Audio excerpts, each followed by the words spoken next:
Ladies and gentlemen, good morning, afternoon, evening, whatever time of the day it is that you're watching this episode, and welcome to the latest and greatest episode of the Tech Forward podcast. We've got a guest star with us here today. Some of you may recognize him from the Agent Ignite series on our website at techferrari.com. We've got Mr. Dwight Campbell with Pioneer Title, one of the business development reps over here, and a personal friend of going on, 5 years now, ever since I got into the real estate world. And today we're kind of diving into the world of wire transfer fraud. You know, one of those big things that everybody looks at and always has to say, WTF, man, what in the world is going on with this? So wire transfer fraud, as we all know, it's a massive issue that's plaguing our clients. Dwight, can you kind of fill us in? What exactly is wire transfer fraud, and what do we need to know about it right up front? So wire transfer fraud is prevalent in the United States and elsewhere. Strictly in the United States, about 12.5 billion with a B in wire transfer losses, according to the FBI statistics. What it is basically a individual will go in and fraudulently, of course, try and zap funds from an individual's account or set up fake wiring instructions and present those to a potential buyer, contact the buyer, very sophisticated, sound like a title escrow rep. Or a real estate agent. Or a real estate agent, and give you the wiring instructions and the account number, and you wire your funds for the biggest purchase of your life. And what ends up happening is those funds go out of the country. And they filter quickly. The biggest issue is if you do experience wire transfer fraud, you catch it in time, within 24 hours is optimal. That's what you want to do. And you want to call the local authorities and obviously make a complaint. Well, here's the big question, right? Wire transfer fraud, just like many other types of fraud, it's on the rise. Literally, the wire transfer fraud addendum here in Arizona makes that disclosure saying that it's on the rise, and it's ever increasing. As you saw with those numbers there, the numbers are going up year over year as people are seeing it as more of a lucrative income. You know, it's a very quick and easy way to make a couple $1,000s. But how would one go about coming to the realization that wire transfer fraud has been committed against them? Because if you don't know who you're sending your money to, how are you going to find out that you've had wire transfer fraud committed against you? Well, generally speaking, your escrow officer in a legitimate transaction where you're actually purchasing a home is going to contact you and say, where are your funds? Jake, when did you send them? Let me look into that. They look into it, they find out that they were not sent or received by the appropriate parties, and that's when the investigation starts. Yikes. Yes, that is not a good time to realize it. So, you know, what we do on the title side is we want to ensure that your funds are, once you wire them, you're sending them to the correct place, destination, and the correct bank accounts. We send out an opening package when you open up a escrow with Pioneer Title, and then your trusted source is going to be that escrow officer. So you want a trusted phone number to reach us at our place of business and confirm with us, and not just take it from somebody who's sending you an email or a fraudster that picks up the phone, finds out who you are, where you live, and contacts you and says, hey, send it to these. The wiring instructions have changed. Send it to this location. That will never, ever happen. Our wiring instructions and account number never change. They will always be the same. Is it the same for every single transaction that somebody does with Pioneer Title? Correct. Okay, so all that stuff stays the same. Absolutely. Now, here's the big thing. all these fraudsters and scammers out there, they're doing their darndest to make themselves look like a title rep or make themselves look like an escrow officer, real estate agent. I haven't heard of anybody trying to pretend to be a lender for the sake of wire transfer fraud yet. But, how can I identify that I'm being hit with wire transfer fraud? Is there like an easy way for me to figure out what these emails are, or whether or not they're from a trusted source? Or maybe something going on, like I'm getting a phone call from somebody saying, hey, yes, I'm from such and such title company and I'm looking for you to send the funds over to this place. Like, how can I prove that they're actually from a title company? Well, great question. And the fraudsters are, as I said before, are really good at what they do. It's an art. It is an art. Very smooth. They want your money, so they're going to be as smooth as possible. One of the things that you can look for in an email is, number one, look really hard at where that email is coming from. I'll give you a great example, and this is probably, it's a humorous one because it happened to me. So my wife sends me a text, and it's from Lowe's, and they're offering 25% off on their power tools. Well, I think, gosh, it's coming from a trusted source. Let me click on that. So I did. The beauty of an iPhone is this wasn't Lowe's. It was LOW.ES.com. So it wasn't coming from Lowe's. I should have looked at that text, but I had it coming from my wife, a trusted source, right? So who also thought it was coming from a trusted source. Absolutely. And she just sent it to me. She didn't say, hey, look, this looks suspicious. So what I would encourage any buyer and or seller, depending on the circumstances, is to look at those emails really closely. Make sure it is coming from a trusted source. We encrypt our emails as well. So when you receive that email, there are passwords and exercises you have to go through to be able to open those up. If you have a difficult time with those, contact our office and we will walk you through the process of opening those emails up. But look at those emails for spelling errors, for addresses that just don't look right.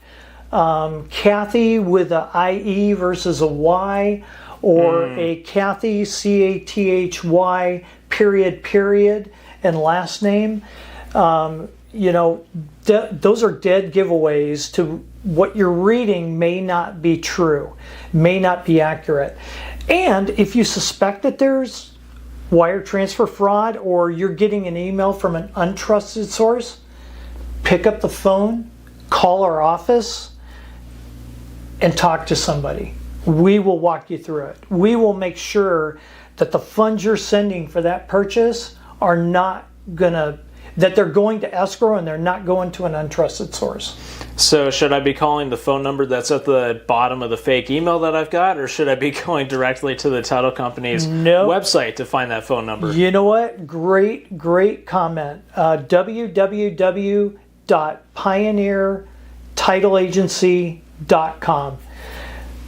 That is the best way you can look up your trusted source. You can look up our branches. You can look up an individual's name, and it will bring a trusted phone number as well as address. Again, www.pioneertitleagency.com. Simple enough. All right. Yep. So, in other words, don't call up the number that's at the bottom of the fraudster's email, because chances are that's going to be a phone number going directly to the fraudster, who is only going to re-verify those instructions. And chances are that phone number may be very similar to our phone number, but be 1 or 2 digits off. So you really want to pay careful attention to that. And again, look at your opening package that you received from the title company, and then compare it to the email. If there's any discrepancies at all, get on the phone and call us. Well, what if the fraudster is the one that sent me the opening package? Haven't quite thought about that yet. Chances are that's not going to happen, because you're going to get an encrypted message from us, which you're going to have to walk through and get into. All right, fair enough. Yeah, that's something I've not seen any fraudsters doing just yet. So hopefully they don't think about that or watch this episode and get any ideas. Oh man, or the other Yeah. thing that'd be really interesting is if the real estate agent, any of you who are watching or myself included, mistypes your escrow officer's email address and it winds up going directly to the fraudster. So here's another question based off of these emails that are going around from the fraudsters that are committing this stuff. How in the world are they getting them to look so stinking close to the emails that actually come from title company employees? Like, do you think, I'm not saying this as something that I think is actually going on within a title company, but do you think maybe somewhere out there there's somebody that has managed to become a mole somewhere along the line and leak out the templates for emails, or what in the world is going on? Well, and you know what? You bring up a really good point, because you can easily go in and Google anything, right? In this world, you can Google anything. You can get an escrow statement. But what the fraudsters are doing is, for example, on a Gmail account for me, or an AOL account, or whatever other accounts are out there, if you don't have the safeguards on those accounts, then you have fraudsters that can access your email, and that's where they're getting a lot of the information from. Absolutely. Okay. Yep. That We don't have makes the sense. safeguards that Pioneer Title Agency puts together to try and combat this. Do you encrypt your personal email? And I'm not asking you, but I'm just for food for thought. That's one thing that I do not do when I send out an email. Although I don't use my personal email for business, but my business email obviously goes through a lot of protocols. And oftentimes my email, because I do generate a lot of emails, will be picked up by a Gmail account or whatever the case may be, and will be blocked. So one of the things you want to do is make sure that you've got the safety net on your personal email that perhaps you're not getting by just a basic Gmail account. No, absolutely. And actually, I will throw something out there real quick, a little tech tip for you guys. If you're looking for a good, secure mailing system that you can do your emails through, there's actually a platform that's based in Switzerland, of all places, called Proton Mail. The whole Proton system with their password manager and everything else they've got is one of the most secure encrypted platforms that you can use. Doesn't cost you anything to use it, but if you want a good secure email, that's the place to go. So I guess kind of finalizing that, what I'm trying to say is how do they make it sound so much like the escrow officer or somebody from the title company? Like, do you think maybe at some point they've actually looked at emails that have come from these people? Or, like, surely, yes, you can find the stuff on Google, but there's something a lot more in-depth going on. And I'm not trying to point fingers at anybody. I'm just wondering, how in the world does this happen in today's digital age? Well, when you're responding, one of the things that I keep in my mind is date of birth, social security number, address, my name. I don't send those all in one email. If I can pick up the phone and call somebody and provide that information that I know is a trusted source, I'm going to do that. Oftentimes, when the spammers are out there looking at the emails, they'll get an email or a semblance of an email and the bits and pieces of it that they can put a transaction together. They become so sophisticated that when a estimated settlement statement is sent to your email for you to review, and obviously that goes to agents as well on the buyer and seller side, if that's intercepted, they act very quickly on that. They have a number at the bottom that says cash to close.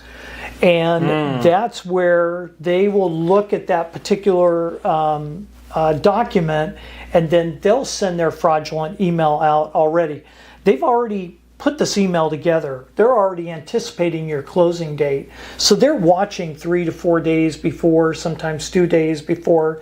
And that's when they're reaching out and looking at emails that are sent out that are not encrypted, which is coming from title to the Gmail or AOL account, whatever the case may be. Sure, yeah. And they're grabbing that information, and that's when they will be really smooth, and they'll pick up the phone and say, "This is John Smith from Pioneer Title Agency just wanted to let you know, and they will use actual names. Dwight Campbell from Pioneer Title Agency just wanted to make sure you got my email.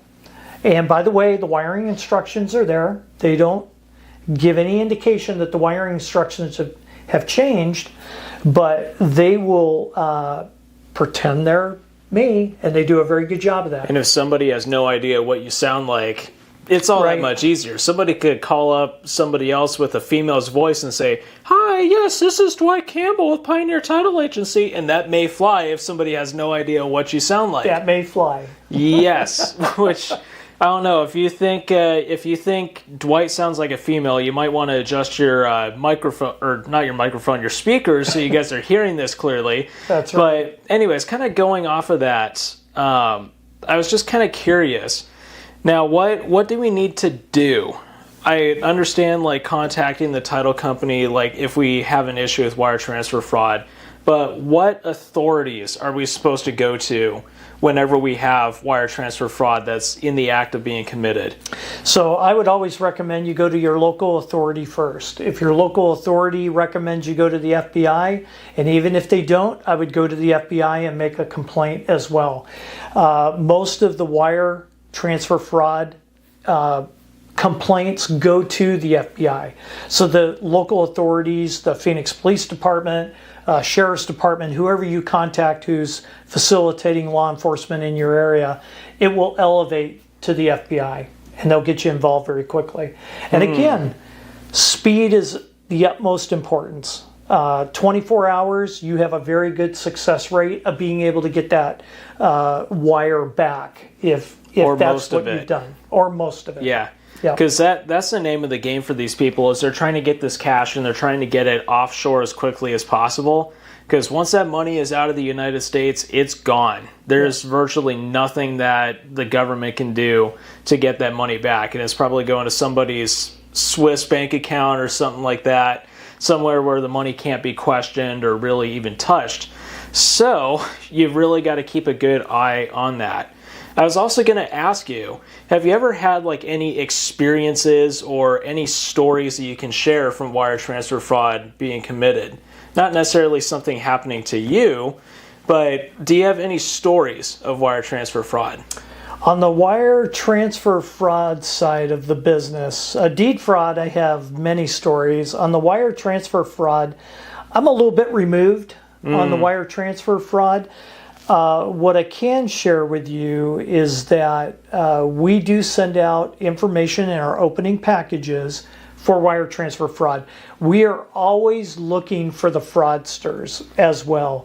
On the deed fraud side of it, like I said before, I've got many stories that I can share with you in this episode coming up.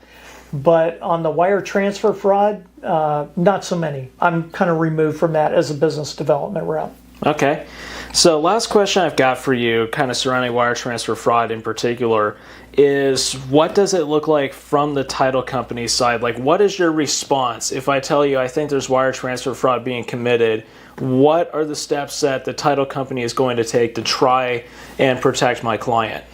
Well, number one, we're gonna contact them as quickly as possible. We're gonna contact their agent as well, let them know that there's potential wire transfer fraud.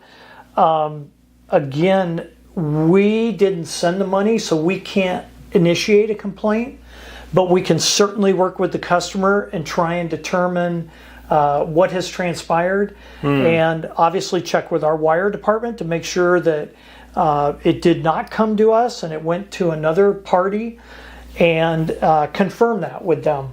Okay. Yep. So with that, as we bring this episode to a close, do you have anything else that you want to share surrounding wire transfer fraud? Anything else that you feel we should know?